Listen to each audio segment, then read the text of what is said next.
नून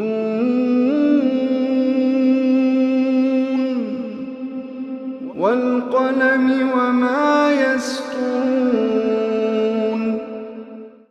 नाज़रीन अस्सलामु अलैकुम वरहमतुल्लाहि वबरकातुहू। सीधी बात की ताज़ा तरीन खबरों में आपका इस्तकबाल है। आइए सबसे पहले आज की सुर्खियों पर नजर करते हैं। मैंगलोर शूटआउट मामले के दो अहम मुल्जिमान पिस्तौल और जिंदा कारतूस समेत पुलिस हिरासत में। वीरा कंबा नामी इलाके की मस्जिद पर रात देर गए पथराव की वारदात, शिकायत दर्ज। हिंदुस्तान में दज्जाली निजाम बर्पा करने की हो रही है कोशिश, मौलाना अंदर शाह का बयान। अक्षरधाम मंदिर हमला मामले में 15 सालों के बाद गिरफ्तार और जमानत पर रहा मुल्जिम की जमीयत दफ्तर में आमद। तलाक सलासा के खिलाफ हुकूमत की जानिब से मंजूर करदा बिल की बुनियाद मुस्लिम दुश्मनी पर मुनहसिर है, मौलाना नदीम सिद्दीकी का बयान। मध्य प्रदेश में कांग्रेस लीडर का मुतनाज़ बयान, असुद्दीन ओवैसी को बताया आरएसएस का सबसे बड़ा एजेंट। मुंबई के कमला मिल्स कंपाउंड में खौफनाक आतिशज़दगी, 15 अफराद हलाक, 12 दीगर जख्मी, वज़ीर आज़म का इजहार अफसोस। न्यूयॉर्क में रिहायशी इमारत में खौफनाक आतिशज़दगी, बच्चों समेत 12 अफराद हलाक, मुतअद्दिद जख्मी। सऊदी अरब में 8 तबकात के गैर मुल्की मुलाजिमीन लेबर फीस से मुस्तस्ना। रवां साल दुनिया भर से 28,651 यहूदी फिलिस्तीन में बसाए गए। अब अहमद पटेल, बेटा फैसल और दामाद इरफान सिद्दीकी ईडी के राडार पर, 500 करोड़ रुपए के फराड का इल्जाम। बच्चों को रोजाना एक अंडा खिलाइए, दिमागी नशोनुमा बढ़ाइए, तहकीकी रिपोर्ट। नाजरीन, सीधी बात की ताज़ा तरीन खबरों में आपका इस्तकबाल है। मैं अंसार अजीज नदवी आज की खबरों की तफसीलात लेकर आपकी खिदमत में हाजिर हूँ। आइए खबरों की तफसीलात पर नजर करते हैं। पहली खबर मुल्की से। मैंगलोर, किन्नीगोली और मुल्की जैसे इलाकों में पेश आए 3 शूट आउट मामलों की तफ्तीश करते हुए पुलिस इस मामले में अब 2 मुल्जिमान को गिरफ्तार कर लिया है, जिनकी शनाख्त मनोज कुंदर उर्फ मंजू उम्र 35 मुकीम मुल्की चित्रापुर और चंद्रशेखर वलद अप्पू पुजारी उर्फ अन्नू उम्र 32 मुकीम किन्नीगोली पक्षी केरे की हैसियत से कर ली गई है। इसी महीने के 7 तारीख को किन्नीगोली के राजश्री ज्वेलर्स के सामने, मैंगलोर के कार स्ट्रीट के पास संजीवा शेट्टी नामी दुकान के सामने 8 दिसंबर को और तीसरे दिन मुल्की के ताजिर के घर में शूट आउट का मामला पेश आया था। मुल्जिमान पिस्तौल से गोली चलाकर मुतल्लिका ताजिरों को धमकाने की कोशिश की थी। तफ्तीश में यह बात सामने आई है कि ये लोग बदनाम माफिया कली योगेश के लिए काम करते हैं। बताया जा रहा है कि उन्होंने एक ईसाई धर्म के ताजिर के कत्ल की साजिश भी रच रहे थे। पुलिस इस सिलसिले में मजीद जानकारी नहीं दे पाई है। दूसरी खबर 3 इलाकों से, मैंगलोर के आसपास के इलाकों से पेश की जा रही है। पहली खबर बंटवाल है। यहाँ कल्लड़का के करीब वाक़े वीरा कंबा नामी इलाके में मौजूद एक मस्जिद पर कल रात देर गए कुछ शरपसंदों की जानिब से पथराव किए जाने की खबर मौसूल हुई है और उसकी शिकायत यहाँ विटला पुलिस थाने में दर्ज कराई गई है। इतलात के मुताबिक मकामी अफराद जब सुबह नमाज की नीयत से मस्जिद पहुंचे तो पथराव किए जाने की वारदात सामने आई और फौरी इस बात की इत्तला पुलिस थाने में की गई। पथराव की वजह से मस्जिद के दरवाजे और खिड़कियों के शीशे टूट गए हैं। पुलिस ने मामला दर्ज कर लेने के बाद तफ्तीश शुरू कर दी है, जबकि भरत नामी एक नौजवान को गिरफ्तार करके उससे तफ्तीश किए जाने के बाद जिला एसपी सुधीर कुमार रेड्डी ने नामा निगारों को बताया है। दूसरी खबर मैंगलोर से है। यहाँ इसी महीने के 25 तारीख को गोरीगुड्डा रोड के मुकीम मेलेरिक एंथोनी डिसोजा नामी नौजवान का भयानक अंदाज में कत्ल करके फरार होने वाले 6 मुल्जिमान को पुलिस ने हिरासत में लिया है, जिनकी शनाख्त निशाक 28, विनेश कुमार, सचिन, गणेश कुलाल, परवीन पुजारी, संदीप शेट्टी की हैसियत से कर ली गई है। इनके पास मौजूद 5 तेजधार हथियार, मोबाइल फोन और 2 बाइक पुलिस ने जब्त कर लिया है। बताया जा रहा है कि आपसी रंजिश की वजह से कत्ल की वारदात अंजाम दी गई थी। मुल्जिमान पेशावर मुजरिम हैं। तीसरी खबर बेंगलुरु से है। इतलात के मुताबिक पुलिस ने यहाँ एक ऐसे मुल्जिम को गिरफ्तार किया है जो जेल से छूटने के 3 महीने के अंदर 4 अफराद का कत्ल कर दिया है। वसकोटे पुलिस ने मुल्जिम को गिरफ्तार करते हुए उसकी शनाख्त सोमा उर्फ असलम उम्र 32 की हैसियत से की है। मुल्जिम का ताल्लुक कोलार से है। तफसीलात के मुताबिक केईबी सर्कल के करीब सो रहे 2 अफराद के सर पर वजनी पत्थर डालकर कत्ल कर दिया गया था और उसकी इत्तला 23 अक्टूबर को पुलिस थाने में दी गई थी। महलूकिन की शनाख्त रमेश 34 और उमा 35 की हैसियत से की गई थी। उसके बाद होसकोटे पुलिस थाने हुदूद में जेर तामीर एक इमारत में सो रहे नारायणाचारी नामी शख्स के सर पर ईंट से मारकर कत्ल कर दिया गया था। यह वारदात 15 दिसंबर को पेश आई थी। उसके बाद 9 नवंबर को शंकर उर्फ डांस मास्टर नामी शख्स को भी इसी अंदाज में कत्ल कर दिया गया था। पुलिस ने कत्ल की वारदातों की कड़ी को जोड़ते हुए असलम को गिरफ्तार करके तफ्तीश कर रही है। तीसरी खबर बेंगलुरु से। पूरी दुनिया में आज हिंदुस्तानी मुसलमान बहुत ही आजमाइश और इम्तिहान के दौर से गुजर रहा है। हर कोई इस मसले को अपने तरीके से हल करने की कोशिश में लगा हुआ है, लेकिन दिन ब दिन हालात और ख़राब होते जा रहे हैं। हमें कामयाबी न मिलने की वजह यह है कि हम आज दीन से दूर हो चुके हैं। इन बातों का इजहार मस्जिद फयाजाबाद बेंगलुरु में मुनक़िदा इस्तक़बालिया तकरीब से खिताब करते हुए मौलाना सैयद अंजर शाह कासिमी मद्दज़िल्लहु ने किया। शामिलत ने फरमाया कि आज दुश्मन हमें यह कहकर डरा रहा है कि हम तालीम में पीछे हैं, साइंस और टेक्नोलॉजी को इस्तेमाल नहीं करते, 1400 साल पुराने तरीक़ों को अपनाते हैं। मौलाना ने मजीद फरमाते हुए कहा कि इन बातों से आज कई उलमा भी एहसास कमतरी का शिकार हो चुके हैं और आवाम तो दीन से दिन ब दिन दूर होते जा रहे हैं।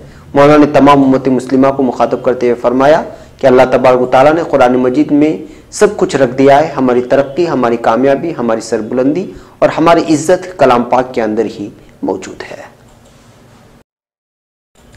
अब खबर मुंबई से। अहमदाबाद के मशहूर अक्षरधाम मंदिर में हुए दहशतगर्दाना हमले में मुलव्वस होने के इल्जामात के तहत गिरफ्तार एक मुस्लिम नौजवान, जिसे अहमदाबाद स्टेशन अदालत ने गुज़िश्ता दिनों मशरूत जमानत पर रिहा किया जाने के अहकाम जारी किए थे, आज जमीयत उलमा अहमदाबाद के जिम्मेदारान मुफ्ती अब्दुल क़य्यूम मिर्जा नूर बेग के हमरा दफ्तर जमीयत उलमा महाराष्ट्र इमामबाड़ा मुंबई पहुंचकर उसे बर वक्त कानूनी इमदाद मुहैया कराने पर इनका शुक्रिया अदा किया। नीज़ सदर जमीयत उलमा हिंद मौलाना सैयद अरशद मदनी की इसके मुकदमे के ताल्लुक से खुसूसी तवज्जो के लिए उनका भी शुक्रिया अदा किया। अब्दुल रशीद अजमेरी, जिसे पुलिस ने अहमदाबाद एयरपोर्ट से इस वक्त गिरफ्तार किया था जब वो 24 सालों के बाद सऊदी अरब की राजधानी रियाद से बज़र हवाई जहाज अहमदाबाद आ रहा था, ने जमीयत उलमा कानून इमदाद कमेटी के सरबराह गुलजार आजमी से मुलाकात की और उसे कानूनी इमदाद फराहम किए जाने इस मुश्किल वक्त में मकामी जमीयत उलमा के लोगों के आगे आने पर जमीयत उलमा का शुक्रिया अदा किया और कहा कि इसे उम्मीद है कि वह जमीयत उलमा की कोशिशों से बहुत जल्द मुकदमे से डिस्चार्ज हो जाएगा, क्योंकि मंदिर पर हमले के वक्त वो हिंदुस्तान में ही नहीं था बल्कि पुलिस ने बिलावजह इस मामले में मफरूल मुल्जिम करार दिया था और 2 दहाई से जायद अरसे के बाद सऊदी से वापसी पर उसे एयरपोर्ट से गिरफ्तार कर लिया गया था। एक और खबर मुंबई से। तलाक सलासा के खिलाफ हुकूमत की जानिब से पार्लियामेंट में पेश किए गए बिल की आज यहां जमीयत उलमा महाराष्ट्र के सदर मौलाना नदीम सिद्दीकी ने शदीद मजम्मत करते हुए कहा कि ये बिल खुल्लम खुल्ला शरीयत में मुदाखलत है और ये मुसलमानों के मजहबी जज्बात के साथ खिलवाड़ है, मुसलमानों को गुस्सा दिलाने, ज़हनी एतबार से परेशान करने और दूसरी कौमों को खुश करने की साजिश का एक हिस्सा है। इसके जरिए वोट हासिल करने के लिए गंदी सियासत खेली जा रही है। अगर वाकईतन हुकूमत को मुस्लिम खवातीन से हमदर्दी है और वो सुप्रीम कोर्ट के फैसले के मुताबिक काम करना चाहती है तो उसे मुस्लिम personal law board, Jamiat Ulama Hind और दीगर सरकर्दा तंजीमों और उलमा इकराम से मशवरा करके कोई कदम उठाना चाहिए था। दफ्तर जमीयत उलमा महाराष्ट्र से जारी अपने प्रेस एलामिया में मौलाना हाफिज नदीम सिद्दीकी ने कहा है कि हुकूमत का पास करदा 3 तलाक मुखालिफ बिल जो कल पार्लियामेंट में पेश किया गया वो सुप्रीम कोर्ट के फैसले की सरीह खिलाफ वर्जी पर मबनी है, क्योंकि सुप्रीम कोर्ट का हुक्म है कि बैक वक्त में 3 तलाक देने से तलाक वाकई नहीं होगी और शोहर और बीवी के दरमियान अलायदगी नहीं होगी। मगर मरकजी हुकूमत ने जो मुसव्वदा कानून मंजूर किया है वो सुप्रीम कोर्ट के फैसले की सरीह खिलाफ है। इसमें 3 तलाक देने की सूरत में शोहर के लिए 3 साल तक की सजा तजवीज़ की गई है और इस दौरान नानो नफका भी शोहर के जिम्मे रखा गया है। सवाल ये पैदा होता है कि जब 3 तलाक देने की सूरत में तलाक वाकई नहीं हुई तो फिर सजा किसके लिए है। अब खबर भोपाल से। साबिक मेंबर पार्लियामेंट और कांग्रेस की सीनियर लीडर सज्जन सिंह वर्मा ने मुतनाज़ा बयान देते हुए मजलिस इत्तेहादुल मुस्लिमीन के सरबराह और मेंबर पार्लियामेंट असदुद्दीन ओवैसी को आरएसएस का सबसे बड़ा एजेंट करार दिया है। मध्य प्रदेश के शाजापुर में मुनक़िदा एक प्रोग्राम में सज्जन सिंह वर्मा ने असदुद्दीन ओवैसी को आरएसएस का सबसे बड़ा एजेंट करार देते हुए बीजेपी का दलाल बताया।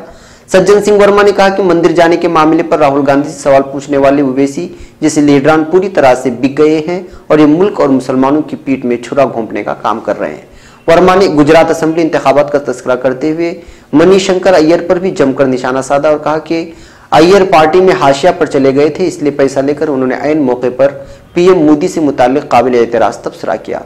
गौरतलब है कि कांग्रेस की लीडर वर्मा इससे पहले भी अपने बेतुके बयानात की वजह से कई मरतबा सुर्खियों में रह चुके हैं और कई मरतबा तो ये अपनी ही पार्टी के लीडरों पर निशाना साधने में भी नहीं चूकते।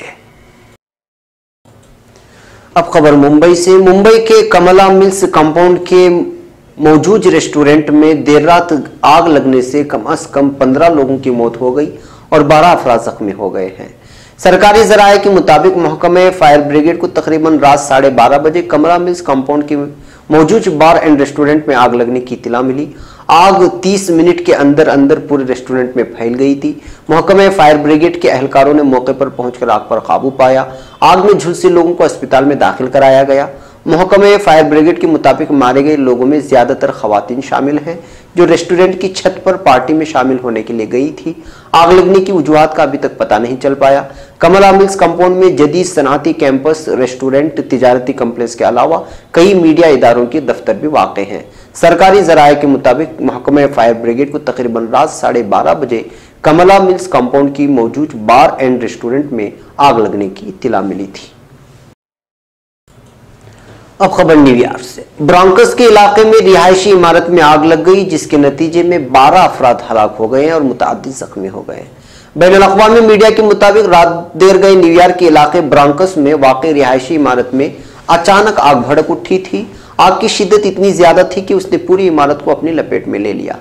आतिशबाजी के नतीजे में बच्चों समेत 12 अफराद हलाक और मुतअद्दिद अफराद जख्मी हो गए। अमरीकी मीडिया के मुताबिक वाक़े की इत्तला मिलती ही रेस्क्यू टीमें फौरन जायको पर रवाना हो गई और इमदादी कार्रवाइयां करते हुए लाशों और जख्मियों को मुतासिरा इमारत से निकालकर अस्पताल मुंतकिल किया। रिहायशी इमारत में लगने वाले आग पर 160 फाइटर्स ने कई घंटे की कोशिशों के बाद काबू पाया है। न्यूयॉर्क हुकाम का कहना है कि आग लगने की वजह ताल सामने नहीं आ सकी और तफ्तीश का आगाज कर दिया गया है। अब खबर रियाद से। सऊदी अरब में सोमवार से गैर मुल्कियों के लिए लेबर फीस का इतलाक हो रहा है। दूसरी जानिब सऊदी वजारत लेबर व समाजी बहबूद की जानिब से इंकिशाफ किया गया है कि 8 ऐसे शोबे भी मौजूद हैं जिनमें काम करने वाले गैर मुल्की मुलाजिमीन लेबर फीस से मुस्तस्ना होंगे। अल अरबिया के मुताबिक लेबर फीस से मुस्तस्ना अफराद में सऊदी खातून शहरी का गैर मुल्की शोहर या सऊदी मर्द की गैर मुल्की खातून बीवी, गैर सऊदी शोहर से किसी सऊदी खातून के बच्चे, स्मॉल इंडस्ट्रीज से वाबस्ता अफराद, ऐसे छोटे कारखाने जिनमें काम करने वाले अफराद की तादाद ज्यादा से ज्यादा 5 हो, कंपनियों के एजेंट, घरों में काम करने वाले मुलाजिमीन की भर्ती दफातर, इसी तरह खलीज ताउन कौंसिल के रुकन मुल्कों के शहरी, ऐसी छोटी सनतों के मुलाजिमीन जिनकी तादाद 9 से ज्यादा ना हो और उसके मालिक के पास कुल वक्ती काम ना हो, ऐसे अफराद भी लेबर फीस की छूट हासिल कर सकेंगे। अब खबर फिलिस्तीन से। दुनिया भर से यहूदियों को फिलिस्तीन में लाकर बसाने का मकरूह सिहयूनी सिलसिला जारी है। रवां साल 2017 के दौरान दुनिया भर से 28,651 यहूदियों को फिलिस्तीन में लाकर आबाद किया गया। यह आदाद-ओ-शुमार इसराइल के इब्रानी जरीदे इसराइल हयूम में शाये हुए हैं। रिपोर्ट के मुताबिक सबसे ज्यादा यहूदी रूस से फिलिस्तीन में लाए गए, उनकी तादाद 7,046 बताई जाती है। उसके बाद ज्यादा तादाद यूक्रेन से लाई गई जिनकी तादाद 6,881 थी। फ्रांस से 3,356 और अमेरिका से 3,314 अमेरिकियों को फिलिस्तीन में लाकर आबाद किया गया है। रिपोर्ट के मुताबिक गुज़िश्ता बरस की निस्बत रवां साल फिलिस्तीन में आबाद किए गए यहूदियों की तादाद निस्बतन ज्यादा है। सन 2016 के दौरान मजमूई तौर पर 27,000 जबकि 2015 के दौरान 31,000 यहूदियों को फिलिस्तीन में लाकर आबाद किया गया। इसराइली हुकूमत तवातुर के साथ दुनिया भर से यहूदियों को फिलिस्तीन में जमा करने की पॉलिसी पर अमल पैरा रही है। मौजूदा इसराइली हुकूमत में शामिल वजीर बराए हाउसिंग व आबादकारी का कहना है कि वो अजीम तर अल-कुद्स मंसूबे को आगे बढ़ाते हुए बैतुल मक़दिस में 3 लाख नए घर तामीर करने का इरादा रखते हैं। अमेरिका में डोनाल्ड ट्रंप के सदर मुंतखब होने के बाद फिलिस्तीन में यहूदी आबादकारी में मुसलसल इजाफा हो रहा है। एक और खबर सियासत से वाबस्ता। कांग्रेस के सीनियर लीडर और गांधी फैमिली के इंतहाई करीबी अहमद पटेल, उनके बेटे फैसल और दामाद इरफान सिद्दीकी अब इन्फोर्समेंट डायरेक्टोरेट यानी ईडी के राडार पर आ गए हैं। न्यूज एजेंसी ANI ने ईडी से वाबस्ता जराये का हवाला देते हुए खबर दी है कि कंपनी के 500 करोड़ रुपए बैंक लोन के फ्रॉड केस में उनका नाम सामने आया है।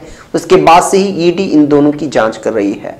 अहमद पटेल कांग्रेस के गुजरात से राज्यसभा के रुकन है। वो 19 साल तक कांग्रेस के सदर रहे। सोनिया गांधी की सियासी मुशीर भी हैं। उन्हें गांधी फैमिली का इंतहाई करीबी और कांग्रेस का सीनियर पॉलिसी साज माना जाता है। ऐसे में 500 करोड़ रुपए के फ्रॉड केस में उनके बेटे और दामाद का नाम सामने आने से उनकी मुश्किलात में इजाफा हो सकता है। काबिल जिक्र है कि गुजरात में राज्यसभा इलेक्शन के बाद से अहमद पटेल सुर्खियों में हैं। पहले उन्होंने काफी मुश्किल से अपनी राज्यसभा की सीट बचाई। उसके बाद गुजरात के अंकलेश्वर के सरदार पटेल अस्पताल का मामला सामने आया जिसने भी उनकी मुश्किल में इजाफा कर दिया था और अब ये तीसरा मामला सामने आया है। आखिरी खबर वाशिंगटन से। अगर आप चाहते हैं कि आपका बच्चा दिमागी सलाहियत में आगे हो तो उसे कम से कम 6 माह तक रोजाना एक अंडा जरूर खिलाएं, क्योंकि अंडे में वो तमाम जरूरी अज्जा मौजूद होते हैं जो उनको मददगार साबित होते हैं। इस बात का इंकिशाफ वाशिंगटन यूनिवर्सिटी में वाक़ ब्राउन स्कूल के माहिर लोरा लेनोटी ने किया है। वो कहती हैं कि बच्चों को रोजाना एक अंडा खिलाया जाए तो उससे कोलाइन और DHA जैसे अहम ग़िज़ाई अज्जा की ज़रूरत पूरी हो जाती है और यूँ उनकी दिमाग की अफजाइश में इजाफा होता है। क़ब्ल एक तहक़ीक़ में बताया गया था कि अगर बच्चों को रोज़ाना एक अंडा खिलाया जाए तो इससे उनके पस्तकद होने का रुझान कम हो जाता है। लोरा लेनोटी ने बताया कि अंडा में fatty acids, protein, कोलाइन, vitamin A और B12 और सेलेनियम और दीगर अहम अज्जा होते हैं जो बच्चे के दिमाग पर अच्छे असरात मुरतब करते हैं। नाज़रीन, ये थी आज की ताज़ा तरीन खबरें। अगले ताज़ा तरीन खबरों के साथ फिर आपसे मुलाकात होगी। हमारी पूरी टीम को यहाँ पर इजाज़त दें। अस्सलामु अलैकुम व रहमतुल्लाहि व बरकातुहू।